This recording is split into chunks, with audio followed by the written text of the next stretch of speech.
Hey, what's going on, everybody? Hope everyone's having a blessed Sunday.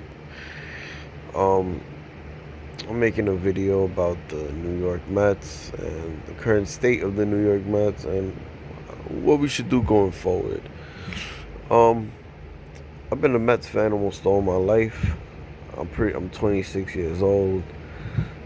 As you know, being a Mets fan, we're pretty much bottom tier to the New York Yankees. Pretty much the redhead stepbrother. You know, we never really had the same success as them and all that other shit. We've had a few, good teams. Not as much as the Yankees. More bad than good, you know. But here or there, I don't want to drag this video, so I just want to talk about this season.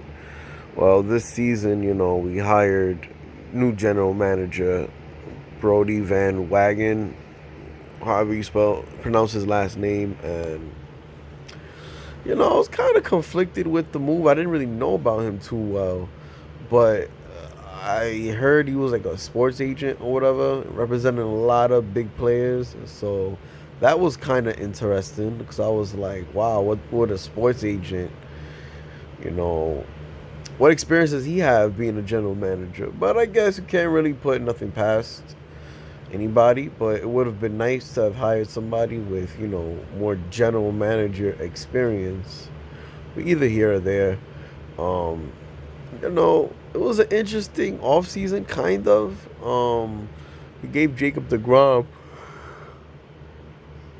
an extension. A lot of people will say that extension was kind of early, but I think it was right on time because if you see all these crazy contracts like Bryce Harper, Manny Machado, there's all Mike Trout, all these elite players are getting 300, $400 million contracts. So why not lock up your ace at 100 plus million? That's a steal to me. So why not get that done? Get that out the way. It's better. I know he had like 2 years left of pending free agency, but if you waited, one more year, 2 more years, and he had another season like he did in 2018, we probably wouldn't have been able to resign him. He probably would have told us, "Hey, my asking price is 300 million. If y'all don't have that, then goodbye." So it's better we lock him up now on the cheap side, and whatever. So I kind of like that move. Now the move that everyone's gonna be talking about is the Robbie Cano trade and Edwin Diaz, where we gave up two of our top prospects, Justin Dunn and Jared Kalanick. I think we gave up one more. Oh yeah, Anthony Swarzak, which he's wasn't really that good with us last year. I'm not gonna lie to you. When we first made that trade, I kind of was. I kind of liked it at first, only because I thought Robinson Cano. Now I know people are gonna say he got caught with the PEDs last year, but when he came back to the Mariners, he actually performed well. And all his years with the Mariners, he performed well. No, I don't think he had one bad season with them. I think he probably had one bad season with them, but for the most part, he's been consistently good with the Mariners. And then you know what he's done with the Yankees. He was good with them. And I know he's getting older now. I thought Robinson Cano could at least give us 2 more good years. If he can give us 2 good years, the deal would have been a success. I think that's all we needed from him was just 2 good years. Um, Edwin Diaz was coming in being the best closer in the game, so that we're bringing in the best closer in the game for basically no money at all on a cheap level. So can't beat that. But I did feel iffy about giving up Jared Kalenic. Um, I know he was one of our top pros. I did feel kind of iffy about that because if when you think about it, it's Robinson Cano at 36 years old and a relief pitcher. And as you know, in baseball, relief pitchers, unless you're Mariano Rivera, and I guess now Craig Kimbrell, relief pitchers are up and down. Relief pitchers are can have one or two good seasons and then they're bad. You know, it's very rare in baseball you see consistently great relief pitchers. You know, relief pitchers are a dime a dozen. So that was a huge gamble. But you're looking at it as like, yo, Edwin Diaz is young, you know, so maybe there's, a high ceiling for that. Oh yeah, and I also remember we gave with Jay Bruce too in that trade. Um, who's having a great season this year. But it seemed like Jay Bruce just never really performed in New York. I mean, I guess he was okay in 20. He was pretty good in 2016, but he had a bad season last year. I don't know, but as soon as we traded him, it looked like he was raking when he went to Cleveland. And then he didn't do nothing for us last year, even though I know he was hurt. But as soon as we trade him again, he's raking again. I think maybe New York just didn't fit well with him. But anyways, yeah, that was a bad. Looking now, Robinson Cano hasn't been performing. Edwin Diaz been. Oh my God, he's been blowing a lot of saves. He's not as good as we thought he would be. So the bullpen in general has been so bad this year. So bad that it's like it's impossible now for us to make a run or do anything. Because in baseball in general, if you don't have a good bullpen, you're going nowhere. It's like having a bad O-line in football. If you don't have a good O-line to protect that quarterback, your team's not going to go nowhere. And the Mets just have a horrible bullpen, man. From Jeurys Familia, we brought him back. I thought that's another thing. Brodie Van Wayne, he signed Jeurys Familia to a 3-year, $30 million contract. I thought that was a pretty decent move too. You know, Familia, he's familiar with us. He's been pretty decent with us. I thought he would be, not as bad as he is now, but he is just terrible now. But this goes back to what I was saying. That's the thing with relief pitchers is relief pitchers are a dime a dozen. You really don't know what you're getting. Relief pitchers could have one or two good seasons, and then they're bad the next. And that's why nobody really invests long term in relief pitchers. You never really trade high for relief pitchers because they're a dime a dozen. They come and they go, unless you're Mariano Rivera. So yeah, man, the bullpen is in shambles. Another move he did was he signed Jed Lowry to a 2-year deal, which kind of didn't really make no sense because we had a lot of infielders already, so it kind of didn't really make sense to why he would sign Jed Lowry. Signed to a 2-year deal. He's been hurt, hasn't been able to get on the field, and I don't want to talk too much on Brodie Van Wayne, the signings. I just want to talk more about how the season is going. We started off the season pretty decently, and over time went on, the starting pitching just wasn't as good as it's been the past few years. I mean, honestly, the starting pitching hasn't really been good since 2015, honestly. You thought after 2015 when we made that run for the World Series, we was going to, lead on to bigger and better things and everyone was going to improve. But a lot of things just took a turn for the worst. Matt Harvey didn't really get better. Syndergaard didn't really get better. The only person, Steven Matz, didn't really get better. The only person who really blossomed out of that, and it was the guy who was mainly, nobody really talked about. I mean, they did, but Matt Harvey was like at the forefront. Noah Syndergaard was at the forefront. Jacob deGrom has been the only pitcher who kind of blossomed through that whole 2015 World Series run. And he's been the ace or whatever. He's not having the same elite season that he had last year, coming off a 2018 Cy Young. Don't get me wrong, he still had some good games, but he hasn't been as great as he was last year. But one thing that I can say is the offense has really gotten better. Like, wow, if we've had this same offense in 2015, we probably would have won the World Series. And you name it, man, from Pete Alonso, who's a Rookie of the Year candidate. Like, wow, they should have brought him up last year. I don't know why they didn't bring him up last year. He's killing it. It was 26 home runs, 27 home runs. Wow, man, that's really impressive, man. Like, I got a feeling he's gonna be the next captain in the future. And Pete Alonso, J.D. Davis.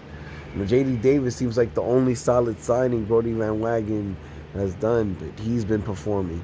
Dominic Smith, he's someone that's no one's talking about Dominic Smith. Dominic Smith is having a comeback season, and I gave up on Dominic Smith. I was done.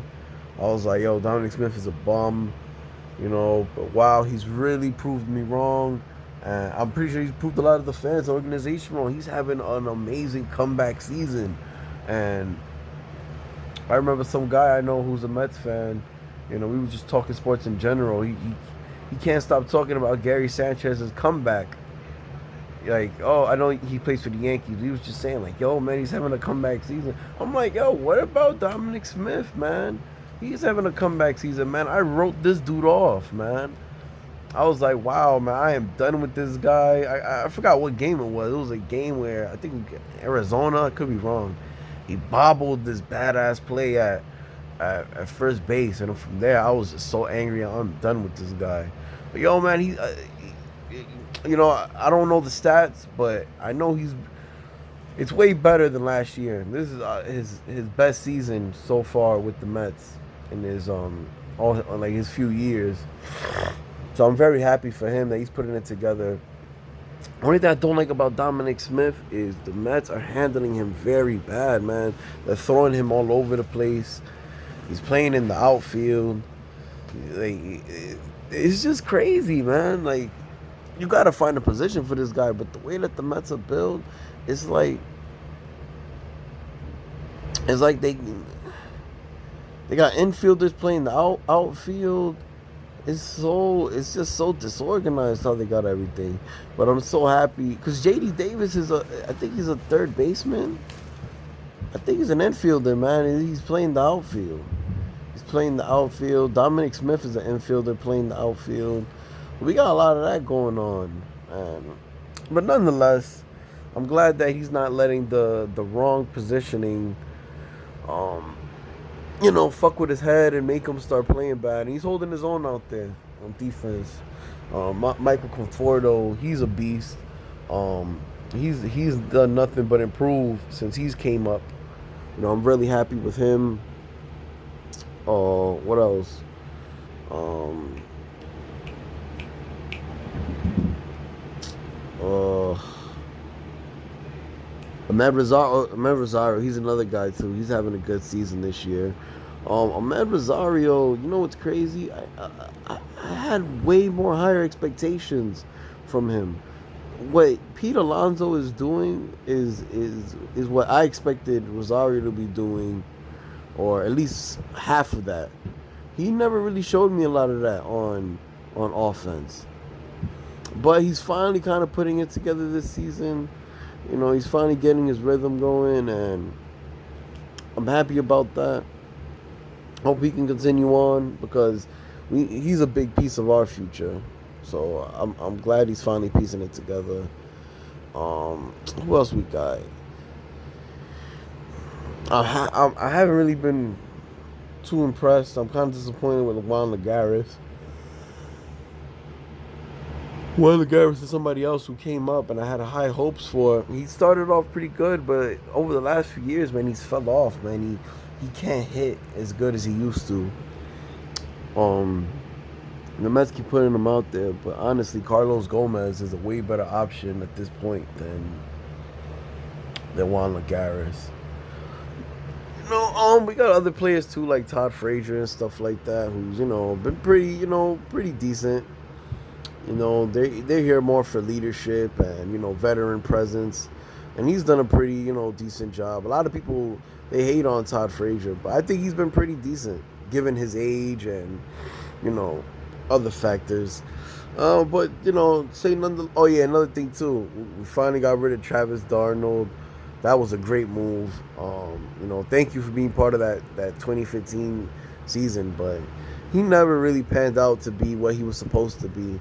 Doesn't really have an arm at catcher, and he was very just bad at the plate, man. This dude couldn't hit shit. It looks like I haven't really been following up with him, but it looked like, I think he's the starting catcher at Tampa Bay. So I guess it worked out. And Tampa Bay is they neck and neck in the AL race. So I guess it worked out for him.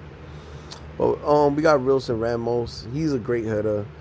He's getting older now though. So, but I like him at catcher. Um, but nonetheless, the Mets offense has been great this season. That's really what's been keeping us afloat. And but the starting pitching hasn't been as good as it used to be, and the bullpen is just overall horrible, horrible. This bullpen's giving me 2008 vibes. I remember 2008. It was kind of similar. We had a decent team, but with that bad bullpen, we couldn't go nowhere. We couldn't do nothing. Like, I remember Billy Wagner got hurt, and then from then on, it was just closer by committee. We was just using each closer, whatever closer we could find. Luis Ayala. I mean, does any Mets fan remember Luis Ayala? He was the closer for a little bit. Pedro Feliciano. It was bad, man. And the next year we got K-Rod, and it was a whole huge roller coaster. But yeah, man. Without this bullpen getting fixed, Mets ain't gonna go nowhere. And fuck it. So whatever, just chuck the. And another thing too, I want to say is, even though I was okay with the offseason that Brody Van Wagen had, when I saw the Phillies getting better this season and the Braves getting better this season, I knew this season was going to be kind of a long, competitive season. The Phillies had a great offseason. The Phillies shocked me with their offseason. I was like, wow, how are we going to top that? And the Braves already, had a good core of young talent. And, honestly, the Braves didn't really do much in the offseason. But they just had a great young team, man. They have a good core. They got the Ronald Acuña Jr. They got a few other young guys. So it's going to be interesting with them and the Phillies. And it looked like they're going to be battling out in the NL East. So, I mean, I guess for the Mets, I just want to say this. I want to give the Mets one more season next year to figure this all out. If we can't get nothing done with the next year, man, I really don't want to say break the team up, but you got to do something, man. But by next year, man, some of these pitchers got to get it together, man. I'm talking about Syndergaard. Syndergaard got to show me something. He has to move up to that elite level, right there. If he's not gonna give me the elite level, I need to give him half of that. I need half of that. Him and DeGrom got to be a strong 1-2 punch. I can't deal with a lot of this inconsistency with Syndergaard. I need that. Matz might have to go, man. I don't know. Matz might have to go. I mean, we need him, so we can't just get rid of him. And another person I don't like on the pitching staff, and a lot of people give me flack about this, is Zach Wheeler. I'm not a fan of Zach Wheeler. Don't get me wrong. He gives you some, starts where there's hope, but he's very inconsistent. He's very inconsistent. Most of the time, he goes to the third or fourth inning, and he already has like 150 pitch count. This dude's pitch count is always high by the third inning or the fourth inning. He's been doing this for years. I never was a fan of Zach Wheeler. I was so hyped when we traded for him, but it always stuck out to me. Why did the Giants just give up on him so easily? Why did they give us Zach Wheeler, who was quote unquote a top prospect, for a rental in Carlos Beltran? And we see why. He's inconsistent. And the only reason why the Mets haven't gave up on him is because of that. Because he has the promises of being good. Well, he has to show me something. And I felt like we should have traded him last year. We should have traded him last year to got in a big piece, and we didn't do that. And we fucked up. And we got to trade him this year. Trade him this year. I'm done with him. And I think he's going to be a free agent next year anyway. Trade him. Please trade him. But that's it, man. I don't want to let this video run too long. Like I said, Mets fans, unfortunately, the season's over. We're not going nowhere this year, and we just gotta move forward to next year. I just hope we get this bullpen fixed. We got to get this bullpen fixed for next year. To be honest, I don't know what we do with Edwin Diaz. I guess we rock out with him and see what he do. Want to see what he does going forward. I mean, we do have him under arbitration for a couple more years, so I guess it's the plus side of it. But Robinson Cano might have to go, man. Next year he might have to go. And I mean, but on the offense side, we're fine. We might have to acquire another starting pitcher. But everyone else just gotta get it together, man. DeGrom, I'm not too worried about. I think he'll get it together. But Syndergaard and Matz have to figure it out. Steven Matz might look a little bit more farther than others because he's just like he'll have a couple bad games in a row. But Syndergaard has the stuff. He has the stuff to be an ace. So all this inconsistency, and he's hurt right now. But when he gets back in the field, man, this inconsistency needs to stop. He has to be a 1-2 punch. He has to be a go-to guy that if DeGrom doesn't have it, he has it the next day. If he doesn't have it, DeGrom has it the next day. And when they're both on, they both should be able to get shit done. They both got the talent for it. Them two, I want no excuses, but Syndergaard has to get it right, man. He got to step his game up. Oh, and how can I end this video without bashing Mickey Callaway? I'm not a fan of Mickey Callaway. I never wanted him to get hired. I actually wanted Wally Backman to be hired. I know now that's a long shot because he's not even with the Mets organization no more. He's with the Long Island Ducks now.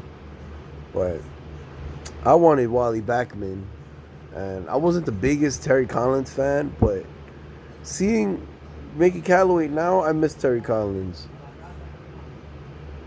But that's pretty much it, man. Callaway got to go. I think if he doesn't get fired mid-season, I think they're gonna Jim Riggleman. I think he's a bench coach. I got a feeling mid-season, man, they're gonna fire Mickey Callaway and make Jim Riggleman I'm sorry, I'm yawning early in the morning. They're gonna make Jim Riggleman the GM. I mean, not the GM. I'm sorry, man. It's early morning. They're gonna make him the next manager, Jim Riggleman. I got a feeling they're gonna fire him. The Mets is just losing too many games, man. But nonetheless, Mickey Callaway is not coming back next year, so it'd be interesting to see who our coach is gonna be next year. And that's pretty much it, man. I'm gonna try to make another Mets video maybe, but have a good day, y'all. Have a blessed Sunday and have a good one. Let's go Mets.